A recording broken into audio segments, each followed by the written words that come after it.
I'm sure by now you've noticed that there's some changes to the channel. You're like, what on earth is going on? What is this all about? Well, I just want to fill you in very briefly. I've stepped down from wineskins.org. I'm transitioning that to a new ministry, to new people. And I'm taking mattdabbs.com and I'm refocusing it on really equipping everyday people to be disciples, who make disciples, who grow in their faith, who grow to maturity, to impact the world. Just like they said to the apostles in Acts 17, these guys have come in here and just turned the world upside down. We want to see the world get turned upside down, but here's my conviction. It will never happen as long as we solely depend on people who it takes 8 years of education to get it done. That is not quickly reproducible. It's not conducive to expansive kingdom growth. It's necessary for good theology. It's necessary for solid fundamentals and some truly amazing, amazing people who have devoted their lives to study, to ministry, to improving and sharpening and helping others. It's wonderful, but we will never move the ball ahead fast enough if that's the only people who are really involved in the trenches. So my goal is to educate in solid biblical theology, because you can have a disciple-making movement and people moving and spinning all around in awful directions that have nothing to do with the gospel or the kingdom or good, solid biblical theology. So we have to continue to educate in solid biblical theology, equip you to read the Bible effectively with accuracy, interpret, etc. That's extremely important. These are things we've talked about on the channel relentlessly.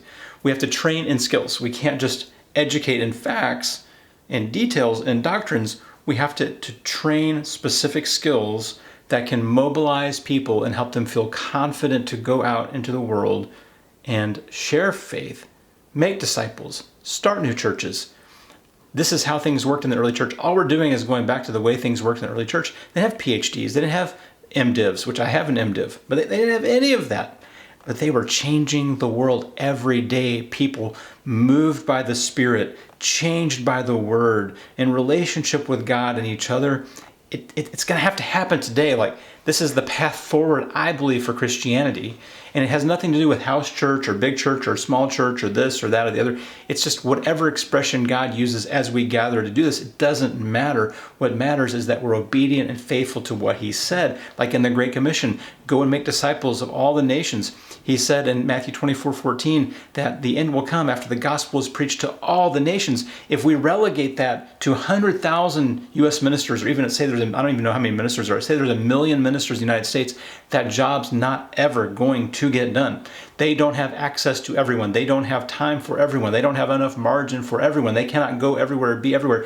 But say there's 1 million ministers in the United States.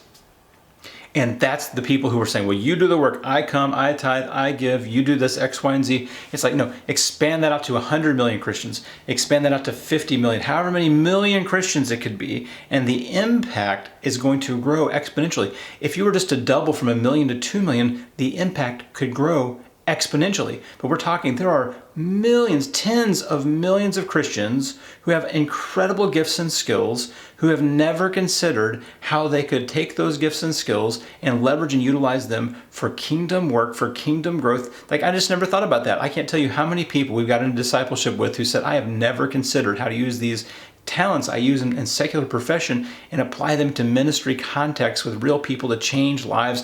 That's the kind of thing we want to see. That's what we want to catalyze. We want to see a revolution, a movement of just the ordinary people. Go to the Bible. Look at Abraham and Sarah. They're good as dead. They have no training. All they know is God said it, we listened, and we're going to go. That's a start. Look throughout the entire Bible. Look at Moses, who was kicked out of Pharaoh's house, who was herding sheep in the wilderness, and God showed up to him. Look at the ministry of Jesus and how Jesus didn't just go to the influential and the authority figures. He went to the least. He went to the poor. He went to the people who were outcasts, lepers, people who were bleeding, who were disconnected from society, who were unclean people, tax collectors who had associations with the Gentile oppressors, and he flipped the world upside down with the ordinary people. It's a revolution of the ordinaries. This is in the DNA of the movement. This is how the kingdom works, and we have to begin to take people who have amazing gifts that God has put inside of them. He's put it inside of you. And we need to leverage that for kingdom growth. And sometimes all it takes is some training. All it takes is some encouragement. All it takes is for us to be in prayer. Prayer is the operating system of revolutions and movements within the kingdom. It's not about our own abilities. That misses the whole point. Again, it makes it all about us. It's not about our good branding. That makes it all about us. It's all about catalyzing moves of the Spirit through prayerful, humble surrender, and then taking our gifts and our skills and being trained to get into kingdom movements through listening for God, through being in His Word, for obeying what we're hearing, what we're seeing, to move forward. I'm encouraging you to move forward, take that next faithful step, whatever that looks like, to listen for God, to move in that direction. These are the things we're going to be catalyzing. These are the things we're going to be encouraging. And I want you to know, lastly, that there's a community for you. You might feel like, well, no one else cares, no one else is interested.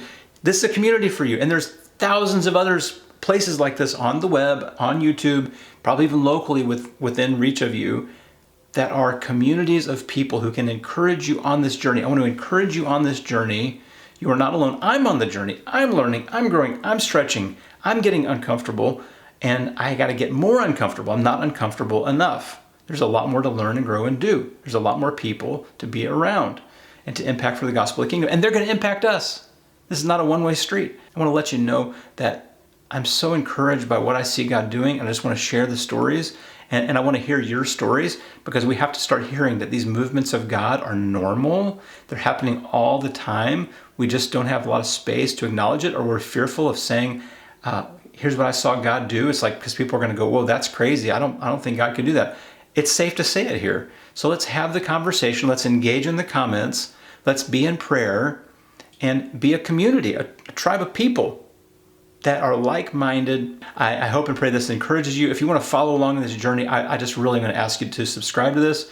But it's not about this. It's not about this guy. It's not about these words and this place and this URL. Go find it wherever it takes to find it, with whoever needs to say it, that will move you to action. It's all God's. It all belongs to Him. It all came from Him. It's all going back to Him. And so we give Him all the glory, all the credit, all the honor, and we surrender and submit to Him. That's what it's all about. And so buckle up, get ready. Let's pray about this. God, just bless this. God, not this effort, your effort. If it's this, or you want to raise up rocks from the ground or whatever to make this happen, just move us out of the way. We humble ourselves, we submit ourselves, we surrender ourselves to your lead, to your will, and tune our ears to your voice, as Jesus said, as the good shepherd, that the sheep know His voice, can discern His voice from a stranger. God, deepen our theology, deepen our beliefs, strengthen our faith, humble us, use us, God. We want to see movements. We need a group of people, a community of people who are committed to the movements, God. And it's not a brand. It's not a name. It's not me. It's not this. It could be anything you want to use, God. We just open ourselves up to find it where we need to find it, and for you to use us for your kingdom work that you've called us to, so that we can be faithful, we can be obedient to the end, so that when it's all said and done, we can just say we were just servants, just doing our duty. God, but we want to hear good and faithful servant. Welcome into your eternal reward. We want everyone to hear those amazing words. So God, the mission begins with us. But that's not true. It began with you, and it continues through us by the work of the Spirit, through our humble surrender. And we ask you this in the name of Jesus, that you'll bless these efforts, God. In His name, amen.